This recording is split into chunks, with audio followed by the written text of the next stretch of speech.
Well, since the swearing in of Governor Godwin Obaseki, he has actually been talking about what he wants to do for the people of the state and also what he wants to do for Edo State in the next 100 days, within the next 100 days. And that is a government that wants to work, because definitely they don't just use their mouth to, build or do the work. You see the work, and exactly how they said it is what they do.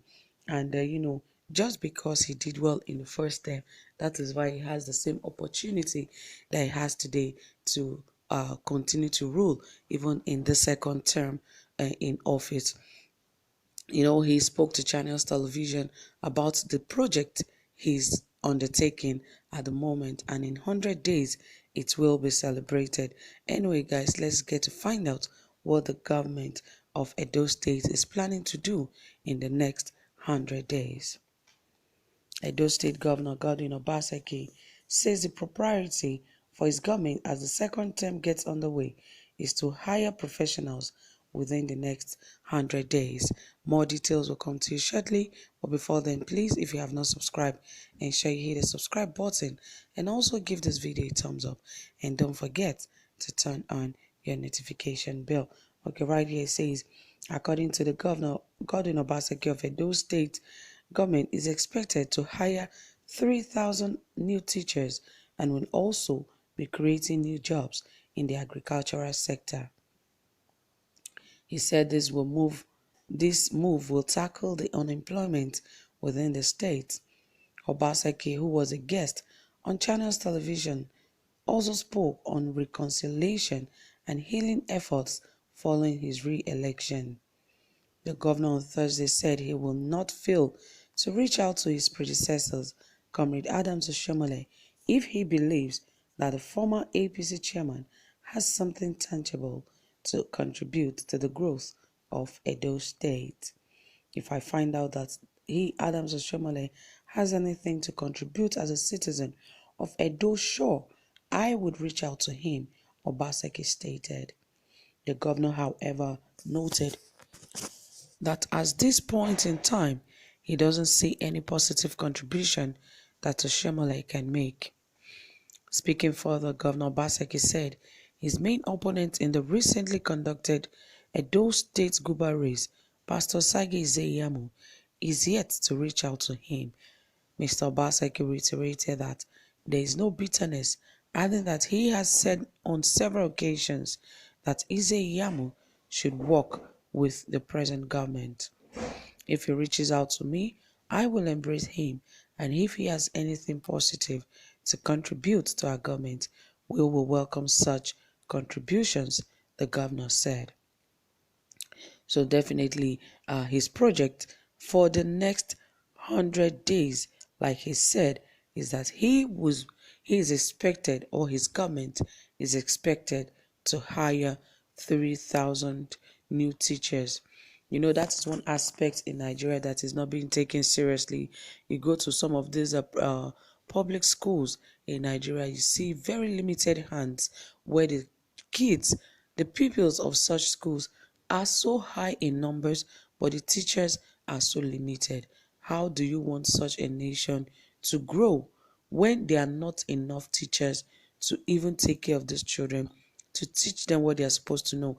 And now, because of the rate of unemployment in the country, a lot of people just opt for the easy way out. Once they graduate from school, the next thing they want to do is to go into teaching. It is unlike those days where it is only those that have passion for teaching that gets into teaching. But these days, where the country nothing is working, where you feel the only place that it could be easy for you to get employment are in schools. You see all sorts of teachers where the children are half baked.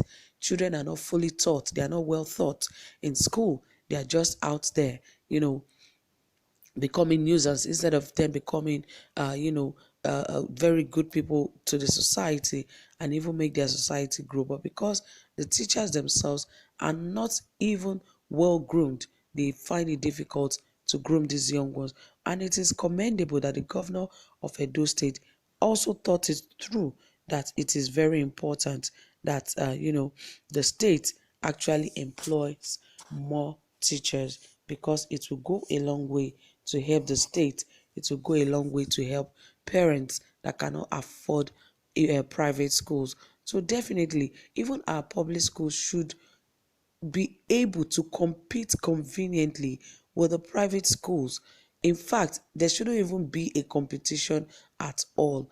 The public schools should be far better than private schools, because they are everything. The money is there, the facilities should be there, everything that school needs, the teachers, everything should be there. But our schools today are nothing to write home about. You see students sitting on bare floor while they're being given lessons in school. You see some of the desk in some schools, there are even no desk. In some schools, there are desks, but you see nails all over, you see planks all over, you see some of the roofs are off when there's hot, the weather is so hot and the sun is so high. You see children under the sun in the name of getting to get knowledge in school, because the parents cannot afford a private school for these children. And this is not the country we envisaged. This is not the Nigeria that we actually wanted. So when we see governors that are really doing or putting efforts to ensure that these things are working, we should commend them. We shouldn't think because it is a party thing that, oh, because you are an APC or because you are a PDP, that is why you are speaking of this person, or you are speaking good or speaking ill of this person. We should grow past all of that. Once a governor is doing well, let us commend him. Let us let him know that he is doing well. Let us not say because, oh, he is from this party, so he does not need commendation. He should be able to know that this is what he's supposed to do. No, let us commend their effort, because this is a giant stride. For him to employ 3,000 teachers, it is not a joke. You can think 3,000 is small, but it is not a joke. That is getting 3,000 people out of unemployment, and also getting schools to have more hands to work with. So it is really, really commendable. And secondly, he said he's creating new jobs in the agricultural sector in the state. Well, his plans towards that, I really cannot tell what his plans are. Perhaps giving farmlands or giving grains to people who wants to go into farming and all of that. I cannot really pinpoint, because he did not expatiate on exactly what they will be doing in the agricultural sector.